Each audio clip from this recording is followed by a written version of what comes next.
And don't forget to watch us when you're on your computer, your mobile device. Just head on over to SuperTalk TV. Now, May is Mental Health Awareness Month, and our guest today, author Julian Randall, and he's also a graduate from Ole Miss. He discusses his own struggle in his new book, The Dead Don't Need Reminding. No, they don't. Julian, welcome. Hi, Rebecca. Thanks for having me on. I love the name of the book, the title of it, and I'm sure there's an interesting story how you got there. But give us a little synopsis. How would you best describe your new book? I would call it, once again, I wanted to say thank you for having me on. I would say that it's a memoir of the time that I spent 3 years directly in Mississippi and 2 years around Mississippi trying to find my great-grandfather's records. But it is also a book about pop culture, about the things that we end up falling in love with in an effort to fall back in love with our own life. And I'm just really excited to talk with you about it. So what brought you to Mississippi? Obviously, I would think for school as a graduate of Ole Miss, or did that come after you got curious with our state? So I ended up coming to Ole Miss for two different reasons. Number one, it was one of the best MFA programs in the world and one of my favorite places, and became one of my favorite places in the world.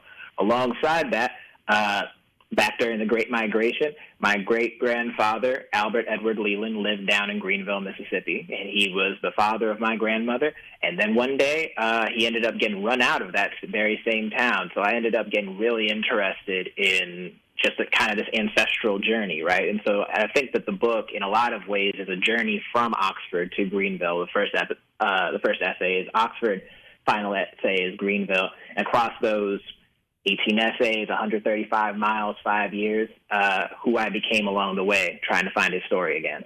So for someone who's maybe never read like a collection of essays in sort of that way, I know it's one big collective book that shares an overall story, but is it kind of read, I know chapters, but is it kind of read like individual stories throughout the way so you wouldn't have to necessarily start from beginning to end? Does that make sense, Julian?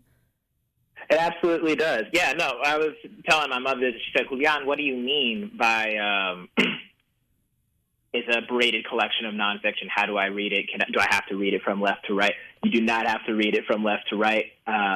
You can absolutely pick it up and put it down from wherever.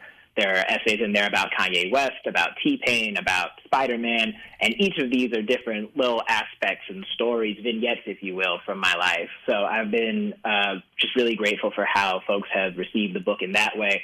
But if you are somebody who enjoys reading it from left to right, there's plenty to find in the cohesion of the story. And if you're not finding my voice to be too unpleasant right now, I am also the narrator of the audiobook. Which I think that would probably be a lot of fun. I always love hearing people share their own stories and their own voices. So kudos to you for narrating your own work. I think that takes a lot of courage to do, and also a lot. Blast. Yeah, and also a lot of fun as well. So at what point did you know when you came and sort of was spending your time here in Mississippi and getting to understand your personal history connected to it, that you would be writing it, or somewhere along the way, Julian, you said, hey, these stories need to be shared and maybe I can do this in a unique way?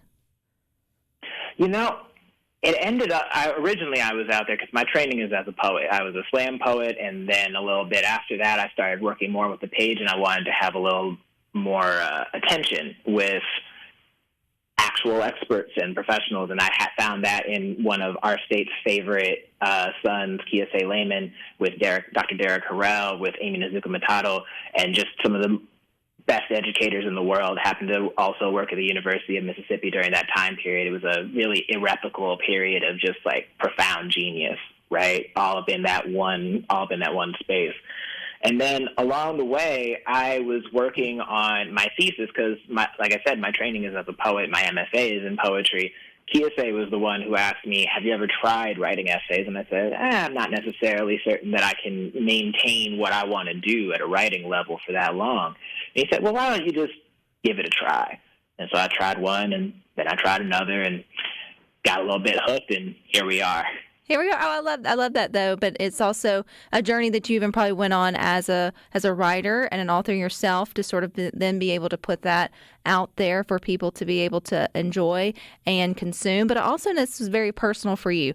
It sounds like your journey here to Mississippi and through it was very personal. But then you chose to be vulnerable in your new book, "The Dead Don't Need Reminding," with your own sort of mental health struggles and journey. Was that intentional, or did that just naturally evolve through the stories that you were trying to tell?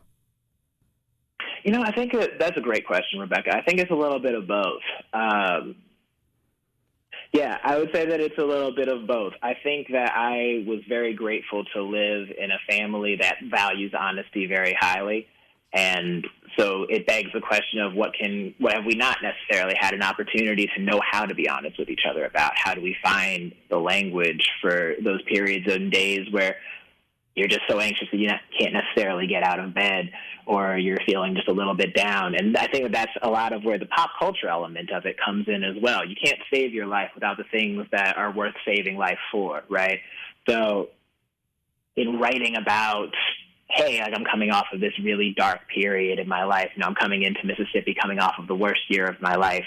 What were the things and the moments along the way that reminded me how good life is and what good it's going to keep getting?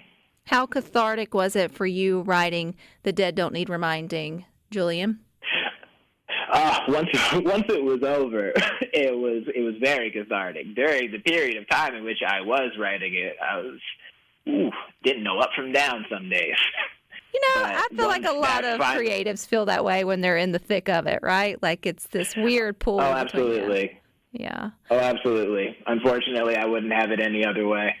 So I know it's a collective of essays that people can read straight through, or they can take their time and journey around. I feel like this is a great beach book, Julian. If you want to sit and read a few, like as we go on vacations, it's one that if you can put down, pick up, put down and pick up as we sort of move on, or you can sit and consume it, in one big setting. Do you have a favorite or one that like personally just calls to you that can give us a little taste of maybe what they're like in the book? Absolutely. Yeah. So this is an excerpt from an essay called #Julian for Spider-Man. And so what's it about? Like, give us a little idea of what it's about. No doubt. So if you've ever seen the hit movie Spider-Man Into the Spider-Verse, Spider-Man is actually canonically a black Latino boy from Brooklyn named Miles Morales within this universe. And that is all that a child me had ever wanted as the son of a black father and a Dominican mother. And it inspired all of these feelings. So here is a story about the first Spider-Man ever. Okay, people, let's do this one last time. Sometimes the only cure for danger is to become more dangerous. Miles, in his universe, is suspended between skyline and ground, pulling the window behind him, each shard making a sky full of daggers. I always close my eyes in the moment when Miles hurtles, eyes narrowing towards the ground. It is the moment where the boy we are becomes something constant across all universes. I, too, in my saddest hours, have looked out the window and told myself 100 stories about falling. Afro-Latinx life is this in so many ways. To be taught that you are dangerous and shameful and difficult to imagine. Faith is a slippery word. But there's a moment at exactly 1 hour, 24 minutes, and 6 seconds when Miles's web connects to the building he leapt from and the body jerks into another kind of flight. The instant right after this one is when I close my eyes. Each time I call out alongside Blackway, can't stop me now. I don't know much about faith, but I know it feels like that. Being Afro-Latinx feels like this. And maybe it is the irony that I love best, that I see myself best sometimes with my eyes closed in a song beckoning danger, and how I know the drums in my blood and know the boy who bargained with the sky gods to own a story will rise each time. The moment Miles Morales becomes Spider-Man is more than the end to a hero's journey. Every time I watch it, I am gifted back to myself. Spider-Man in a hoodie and Jordans. Spider-Man in the city where my parents fell in love. Spider-Man in the place where none of us died. The voices that follow Miles as he swings into his new life. into full command of his powers are the voices of my family. Representation matters, but this is more than that, too. It is one thing to have spent too much of a life begging to be seen, describing myself as half. It is another thing entirely to imagine myself, mid-leap, all the noise of a city below me and expect, finally, to live. Miles pulls the mask away to reveal his face, and I am 6 again. Spider-Man's face is my face, and I remember that it has always been this way.